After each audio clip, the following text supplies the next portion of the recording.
E chegamos à terceira e última aula dessa trilha sobre inteligência artificial. Sejam todos muito bem-vindos.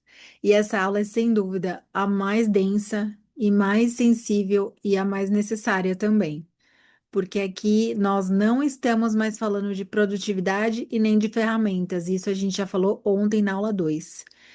Hoje nós vamos falar de poder, decisão e risco real. Quando falamos de IA em 2026, não estamos falando de futuro distante, não.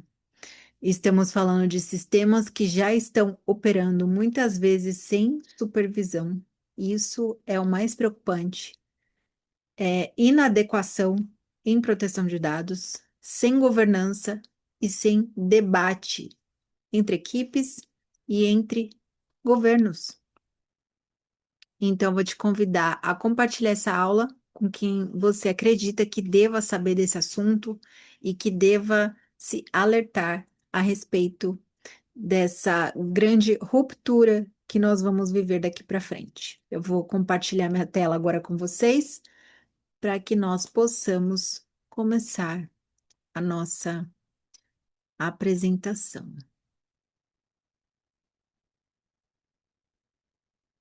Estava no slide 6.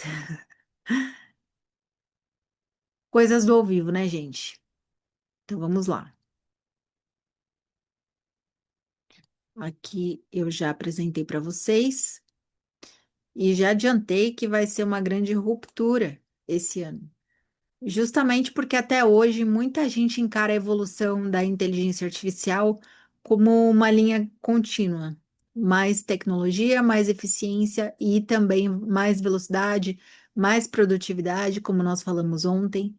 Mas 2026 representa uma ruptura sistêmica, como eu falei para vocês.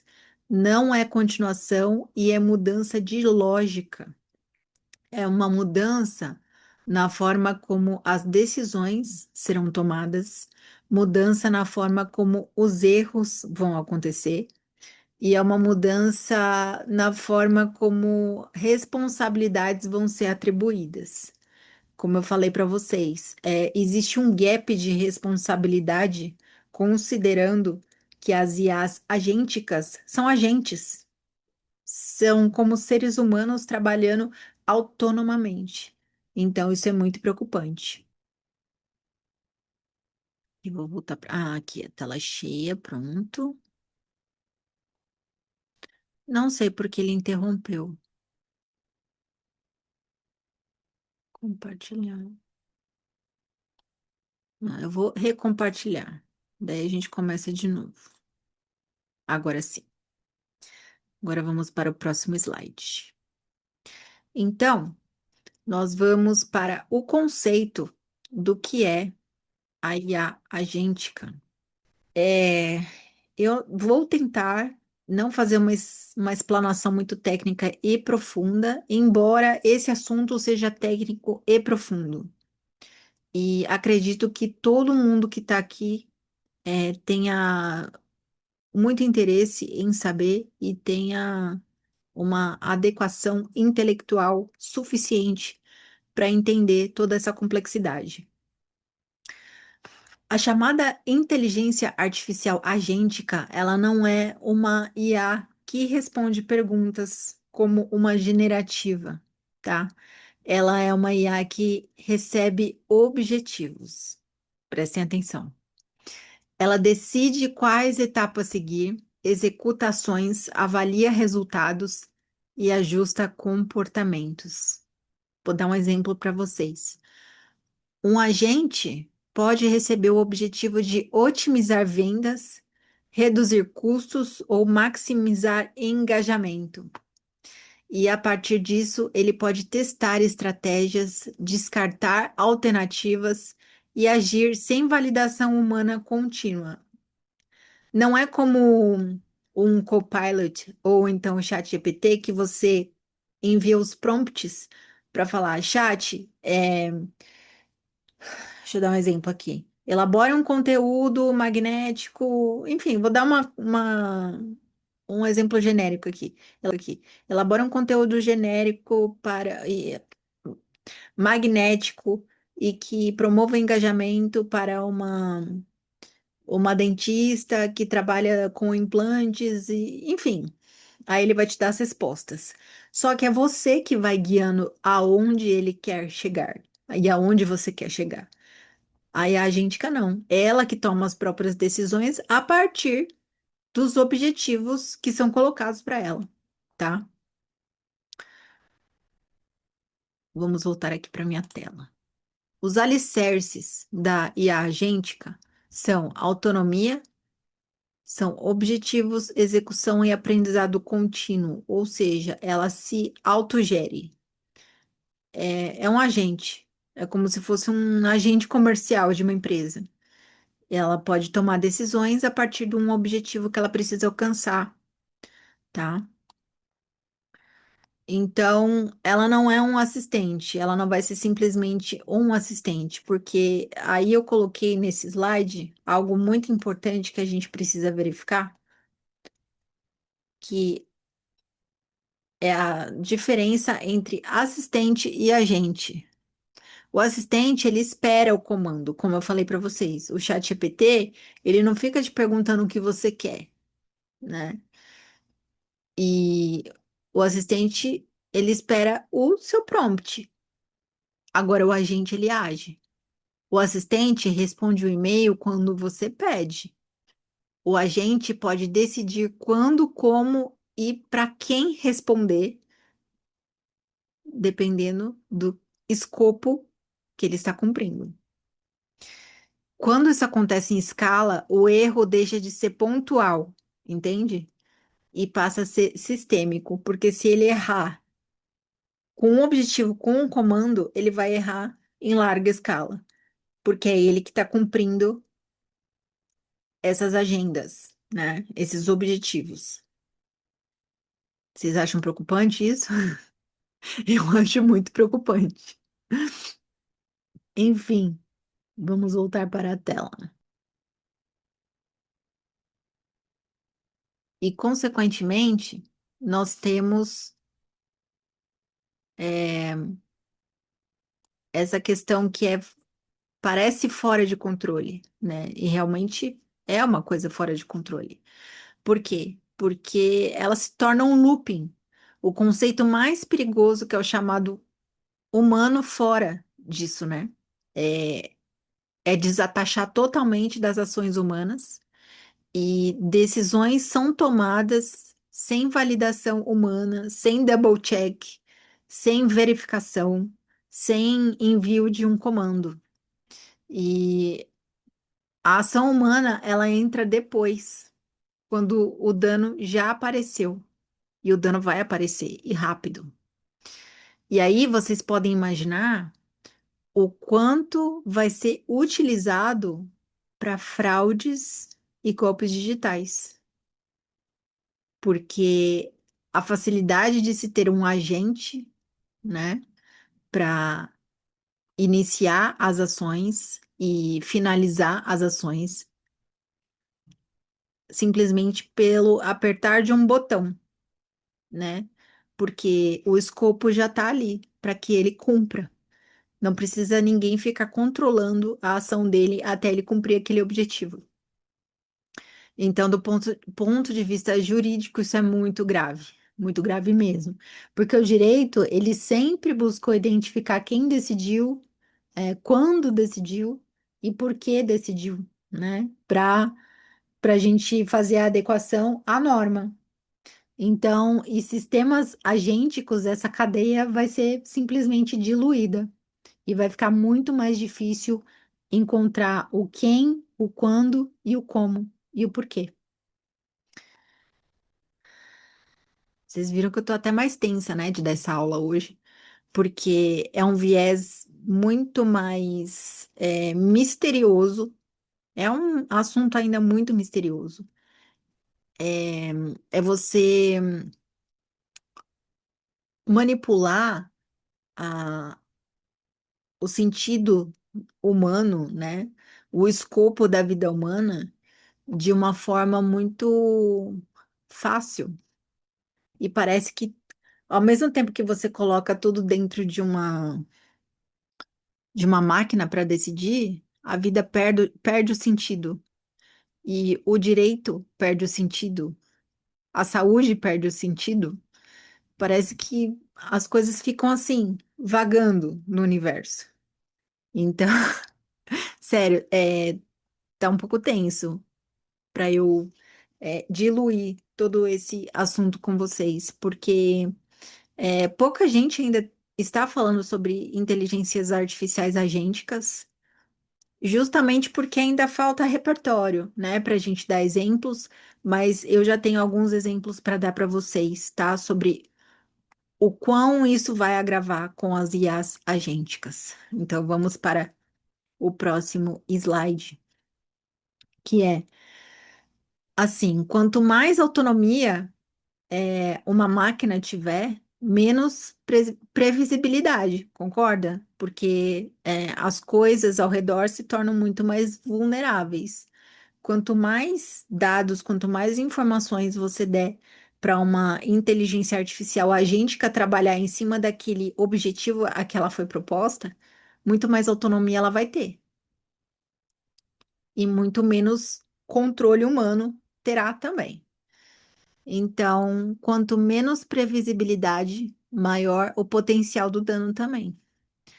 Nós não estamos lidando com um erro humano isolado. Na verdade, essa inteligência artificial agêntica, para mim, já é um erro. Ela nem deveria existir.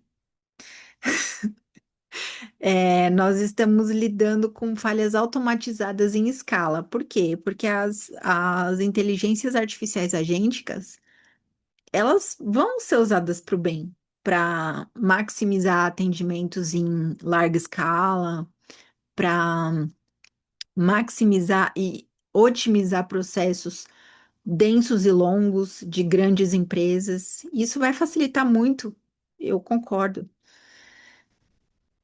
Mesmo porque a avalanche de informação e de velocidade que é preciso tomar para que o mundo ande hoje é muito maior. Mas será que a gente precisava de uma inteligência artificial assim? Há que se pensar. Então, aqui nós vamos para o cerne da questão, né, da preocupação maior, que é sobre a criação das IAs agênticas, que são os crimes potencializados por elas. A inteligência artificial, ressalto que ela não criou o crime, né? Ela só profissionalizou, ela automatizou. E hoje nós vemos golpes usando deepfake de vídeo para fingir que são executivos, clonagem de voz para pedir transferências bancárias, imagens falsas para extorsão também, né?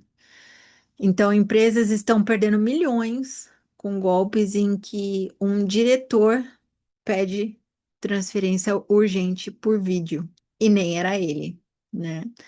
Nós vimos já vários outros deepfakes que parecem engraçadinha, mas quando você olha e você acha engraçado, você, na verdade, não pode achar engraçado. Você tem que questionar. Se isso está fazendo para entreter alguém, o que pode ser feito para enganar alguém? É o mesmo princípio, tá? Então, não podemos esquecer que, além de todas as distrações que nós já temos, nós vamos ter muito mais. E no podcast que eu participei da TI Exames no final do ano passado, agora em dezembro, recente, nós falamos sobre predições do compliance em 2026, o que seria mais de alto enfrentamento, tanto da minha área quanto da área de TI, quem estava lá. E uma das principais coisas que eu falei que seriam altamente propagadas esse ano seria o phishing. O phishing é ótimo. O phishing. O phishing é algo preocupante porque ele tem evoluído cada vez mais. O ano passado eu já peguei vários casos de phishing no sentido de é, pessoas procurando recolocação no mercado de trabalho e recebem e-mails ou mensagens através de rede social para agendamento de entrevista, sendo que esse agendamento era o próprio phishing, ou para hackear a rede social, ou para a pessoa cadastrar todos os dados, né? E até pedindo valores para assegurar vaga. Isso já é velho, né? Essa questão de pedir valores para assegurar vagas de emprego. Mas a gente não pode esquecer que quando uma pessoa está em alta vulnerabilidade diante de uma questão de desespero, de preocupação, o cérebro, a mente dela pode enganá-la. A gente não pode falar, nossa, mas como que você caiu isso? É porque naquele momento você está vendo de fora. Você não está com a mesma vulnerabilidade que aquela pessoa está. Ela está desesperada por um emprego. De repente, você está desesperado por ter mais saúde. E aí você pode ser pego justamente por alguém aplicando uma fraude em você, te oferecendo a entrega de um exame que você tá precisando rápido para levar para o seu médico. E vai pedir valores para te entregar mais rápido esse exame. Tudo depende da vulnerabilidade em que você está passando. Por isso que eu falo que inteligência artificial está completamente e inteiramente ligada à nossa inteligência emocional, tá? Você usa muito melhor a sua rede social, a sua inteligência artificial. Você é muito mais produtivo no seu trabalho quando você tem inteligência emocional. Então vamos lá.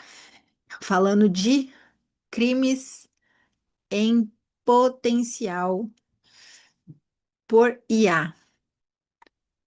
Então, como eu falei, a inteligência artificial não criou o crime, ela só potencializa, né?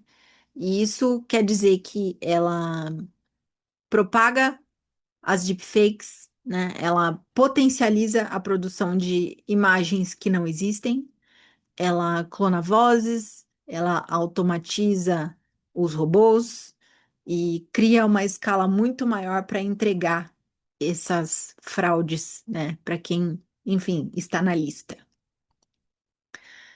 E agora, a gente vai falar desse assunto que para mim é um dos principais agora para 2026, que é o phishing.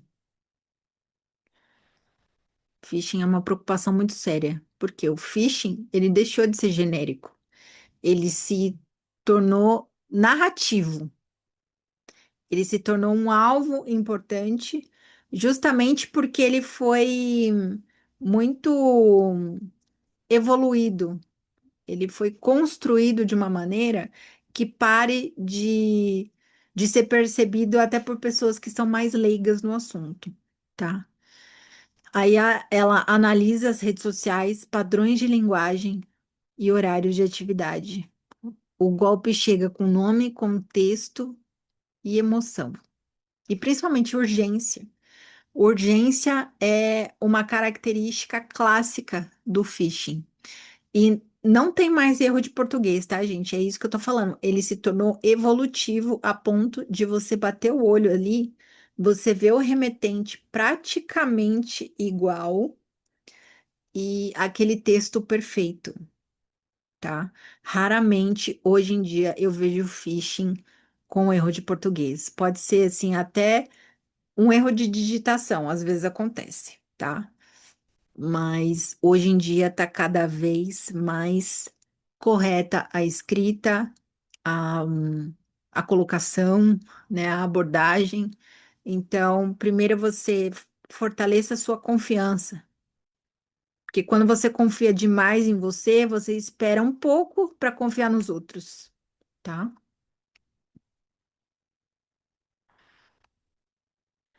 E esse é um assunto que preocupa demais esse ano, justamente porque nós temos a eleição, né? Nós temos eleição, nós temos a Copa do Mundo, muita manipulação e a gente está vendo que está se criando o ambiente perfeito para que as fraudes aconteçam. E sabe aquele momento assim que tá tudo um caos, as pessoas estão sofrendo fraudes e golpes e ninguém tá falando sobre isso porque algo muito maior está acontecendo? É exatamente isso que vai acontecer, tá? Vai dar lá no jornal de não sei da onde, vai sair no site de não sei da onde que várias pessoas caíram em golpe X ou porque tá aumentando o número da fraude X. E ó, ninguém vai dar importância para isso, tá? Escuta o que eu tô falando. Então, é você que tem que se importar. É você que tem que cuidar dos seus dados. É você que tem que se blindar. Em anos eleitorais, as IAs se tornam uma arma muito valiosa e é uma arma de informação mesmo, tá? Vão acontecer vídeos falsos que já aconteceram em outras eleições passadas, áudios manipulados que também já aconteceram, documentos falsos, narrativas criadas sob medida, sabe? Quando ela é criada sob medida para aquele público específico perder a credibilidade em quem eles estavam acreditando mais. Então, isso vai acontecer também. Quando ninguém mais sabe o que que é real, o que que é confiança pública, enfim, as coisas se dissipam, se dissolvem. Ninguém mais vai saber o que que é verdade, o que que é mentira. Ninguém, que eu digo assim, de modo generalizado, né? As pessoas que não estão atentas a esse tipo de diferenciação. E é isso que vai acontecer. Então, a gente só conclui que o Brasil é o ambiente perfeito para que isso tudo aconteça, considerando as inteligências artificiais agênticas que vão ter autonomia para tomar essas decisões e criar esses conteúdos e chegarem nos seus objetivos a que elas foram denominadas, designadas. E vai acontecer uma alta bancarização, ou seja, dados são ativos estratégicos, mas junto com os dados, o que que tem? É o dinheiro, né? É o dinheiro que interessa. Então, vai acontecer alta bancarização, uso intenso de WhatsApp, mensagens chegando a todo momento, né? E baixo letramento digital. Que são os analfabetos funcionais, né? Que a gente fala, que são pessoas que têm o dispositivo eletrônico, mas que não têm destreza, não tem aquela malícia, aquela perspicácia de identificar o que que é certo, o que que é o errado. De repente, ela não tem nem essa noção de que existe certo e errado no digital e ela tá achando que ela tá abafando ali, mexendo no WhatsApp e encaminhando um monte de coisa nada a ver, um monte de coisa falsa. E são essas pessoas que contribuem para a massificação da falsa informação, infelizmente, tá? Então, e considerando também o tipo de conteúdo que elas consomem, nas redes sociais e na internet, de um modo geral, né? E isso explica também o crescimento exponencial das fraudes, justamente porque muitas pessoas que são vulneráveis digitalmente não querem deixar de ser vulneráveis, elas não admitem, elas caem num golpe, elas caem numa fraude e mesmo assim não admitem que são vulneráveis e precisam aprender mais. Elas acham que simplesmente não vai acontecer mais porque já aconteceu com ela. E isso é um erro muito grande, né? Pouca gente tem orientação de verdade, pouca gente procura orientação de verdade, justamente porque às vezes não quer pagar por essa informação, porque é uma informação especializada e privilegiada, e a pessoa prefere comprar uma blusinha da Renner, né? Ou várias blusinhas da Renner, porque uma blusinha da Renner não paga uma consultoria comigo, mas enfim. mas a pessoa prefere fazer um crediário não sei aonde aí do que pagar uma consultoria com uma advogada especializada para se blindar e se prevenir de golpes e fraudes e ainda aumentar o seu potencial negocial, né?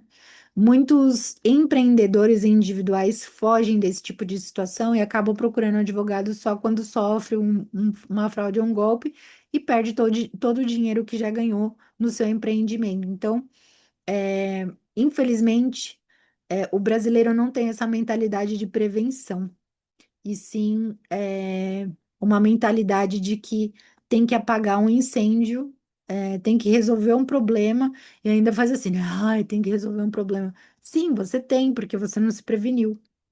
Simples assim.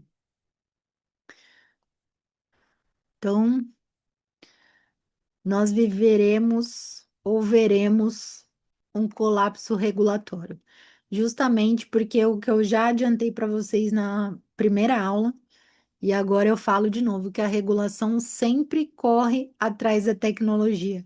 E na primeira aula eu falei isso. Pensou que seria que mundo doido e que mundo bom se a regulação viesse antes, né, da, da alteração da sociedade, da alteração do comportamento humano? Seria maravilhoso, né? Essa predição regulatória. Mas agora nós estamos lidando com sistemas autônomos já em produção. Então, por isso que eu falei e falo, né, que a gente está vivendo uma corrida contra o tempo, porque a tecnologia é muito mais rápida do que o direito. Não tem nem o que comparar, não tem nem o que competir, não tem nem o que questionar, né? Então, ao mesmo tempo que nós estamos regulando um avião, ele já está em voo, já está dando pirueta no ar e já está pousando. E nós ainda estamos pegando o ônibus para ir para para pista de decolagem. É mais ou menos isso. E esse assunto é preciso falar sobre ele abertamente para que exista uma solução também, né?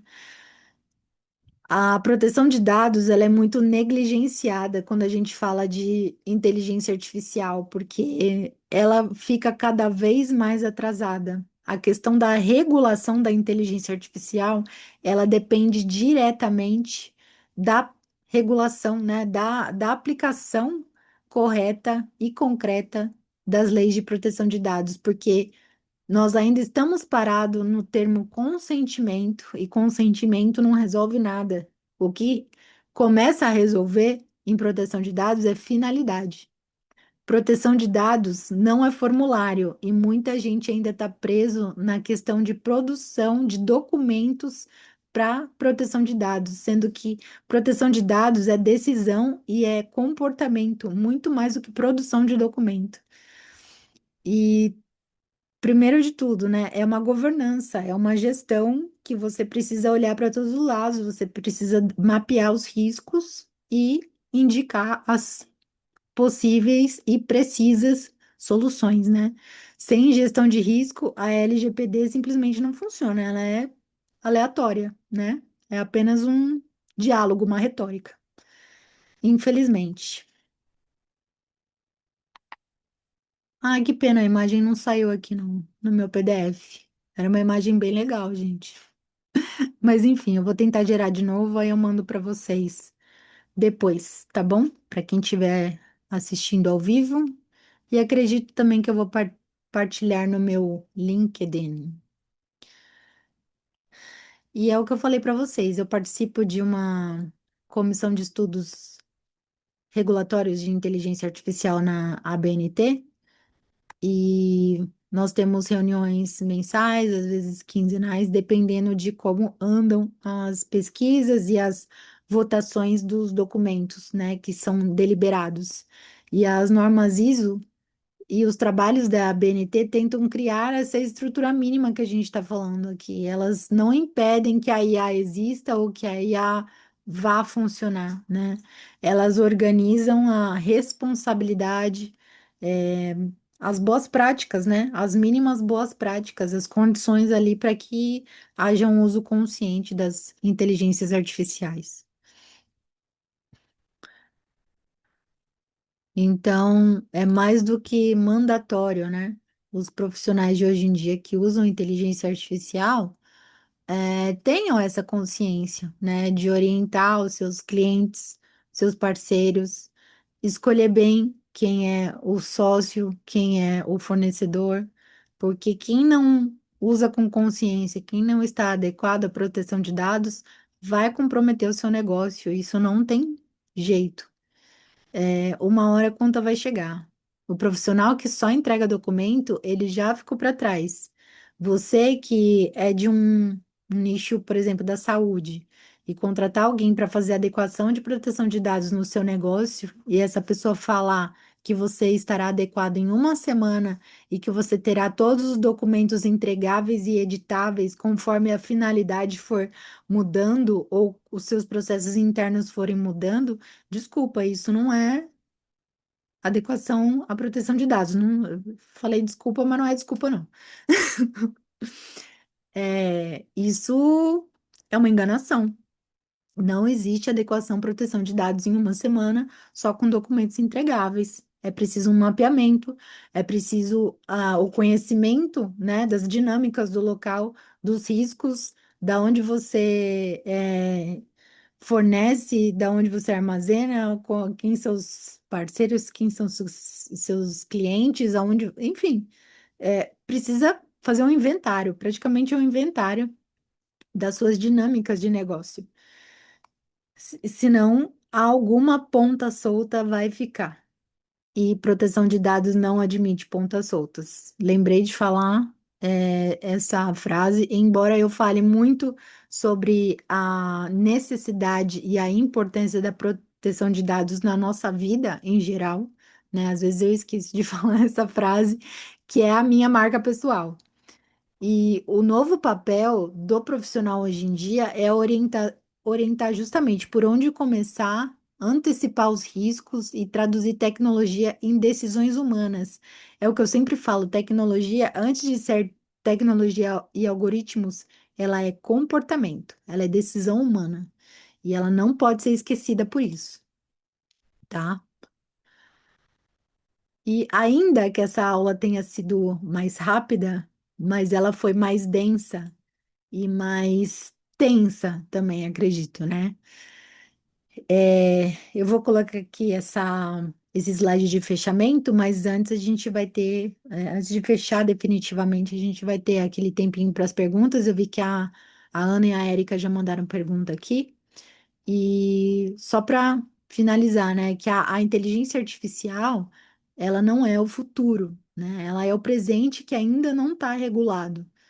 E é preciso que a gente observe isso. A gente não está vivendo no mundo dos Jetsons, onde a gente não tem escolha do nosso modus vivendi e das nossas ações. Nós ainda somos humanos e nós viemos e vivemos primeiro do que as máquinas, ainda que vá parecer que agora elas tenham mais vontade própria, né? E quem entende isso agora vai se proteger, tá? Mas quem vai ignorar, quem vai escolher ignorar, vai aprender de um jeito mais caro e caro mesmo, né? Porque tem muita gente aí com muito dinheiro no bolso negligenciando proteção de dados e usando inteligência artificial, usando tecnologia como se fosse a sétima maravilha do mundo, oitava maravilha do mundo, nona maravilha do mundo, que seja, tá? Então, essa trilha, ela existiu para formar consciência nos meus espectadores, não pânico, tá, gente? Nada de pânico. Nós precisamos criar essa consciência justamente porque a gente tenha discernimento e conhecimento para poder passar esse conhecimento e é uma informação correta para quem quer ouvir também, né? Porque nem todo mundo quer ouvir, infelizmente. Tá bom? Vamos para as perguntas e depois eu faço o encerramento oficial. Vou ver aqui no chat o que que as meninas mandaram. Érica e Ana. A Ana falou assim, ó. Os crimes com a IA vão realmente aumentar ou isso é alarmismo? Ana, ó, não é alarmismo, como eu falei para vocês, tá? Não é para colocar medo nem pânico, é uma observação técnica, científica, né? A inteligência artificial, ela reduz custo, aumenta a escala e melhora a precisão também.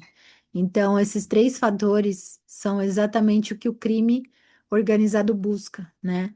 A diferença é que agora os golpes não dependem mais de erro humano grosseiro, sabe? Eles exploram a emoção, o contexto e a confiança. Ou seja, a engenharia social vai ficar cada vez mais potente. E isso é muito preocupante, porque quem não ainda caiu em golpes e fraudes, agora vai ser testado na sua vulnerabilidade. Isso é preocupante, porque geralmente a gente fala assim, ah, quem ainda é leigo, quem não tem muito, né, muita destreza com um dispositivo eletrônico, tá, acabou caindo, porque, enfim, não tem muita naturalidade, não tem muita conhecimento para mexer e acabou sendo enganado pela falta de perspicácia ali. Mas agora, até as pessoas que são mais entendidas, que têm conhecimento técnico, elas estão correndo maior risco, porque agora está muito mais avançado. Então, não é alarmismo, não, tá? A Erika mandou, por que que o phishing está tão difícil de identificar? Verdade, Érica. Porque ele deixou de ser genérico, como eu falei, não tem mais aqueles erros grosseiros de escrita, né, de português, e a IA, ela permite criar mensagens personalizadas justamente porque existem esses grandes volumes de dados, onde existem informações das pessoas, né, às vezes até uma lista de pessoas de um perfil específico. Então, eles elaboram uma mensagem ali, né, para ir direto nessas pessoas que têm aquele perfil e usam uma narrativa emocional, né? Vocês vão ver na época da Copa do Mundo. Eu já tenho alguns roteiros para gravar sobre orientações de tipos de fraudes que podem surgir na época da Copa do Mundo e da época das eleições também. Então, eu vou liberar esses vídeos a partir dos momentos oportunos, mas vocês vão ver. E não é assim, mas erro de português ou link mal feito, sabe? Ou então até o remetente do e-mail ou o remetente da mensagem de WhatsApp, tudo vai parecer muito mais perfeito e verdadeiro. Então, a gente tem que continuar com a premissa, né, de não clicar em nada, não acreditar em nada, ir direto na fonte, né? E, inclusive, no meu treinamento da jornada de proteção de dados do início, inclusive eu vou colocar o link aqui, tá? No YouTube já tem. Quem está assistindo pelo YouTube já tem o link, pode entrar e já começar a proteger os seus dados, né? Dados pessoais porque vai crescer também a quantidade de site falso. Já existem muitos sites falsos, né? Mas para você identificar vai ficar cada vez mais difícil. Então, eu ensino nesse meu livro digital e também tem vídeo explicando, tá bom? É um treinamento bem completo. Vamos para a última da Ana também. A regulação não consegue acompanhar mesmo a evolução da IA. A regulação sempre corre atrás, né, da tecnologia, e isso é uma questão estrutural que acredito que nenhum país ainda tenha conseguido chegar mais perto desse gap evolutivo, né? O problema atual é que a velocidade e a complexidade dos sistemas, eles são muito díspares. Nós estamos tentando regular os ecossistemas autônomos com modelos jurídicos ainda pensando nas ações humanas que ainda são são familiares para a gente, mas que já são mais antigas, né? E a gente não pode se prender a padrões antigos de comportamento. A gente também precisa se adequar aos novos padrões que estão surgindo. Então, por isso que a regulação hoje é mais uma estancação, sabe? Um estanque de vazamento do que uma prevenção propriamente dita, né? Terminamos as perguntas. Meninas, obrigada pelas perguntas. Vou encerrar aqui o meu compartilhamento e quero agradecer você que me acompanhou nessa trilha de conhecimento para aumentar ainda mais a sua base e o seu repertório de informação e também de formação. Espero que você propague essas aulas e essas informações de uma forma adequada e segura para quem você conhece, para quem você gosta, para que outras pessoas possam se proteger também e saber desses riscos, né, tecnológicos que nós vamos enfrentar, tá bom? E deixa aqui seu comentário se você gostou dessa trilha. Pode me mandar sugestões de conteúdos também para eu gravar. Eu já tenho uma lista imensa de mini aulas que eu quero dar aqui no YouTube. Tenho certeza que vai agregar e vai ajudar bastante gente. Também me ajuda, né, no meu autodesenvolvimento e para me ajudar também a chegar aonde eu quero chegar. Muito obrigada por estar aqui comigo até aqui, até esse momento, e te espero na próxima. Tchau.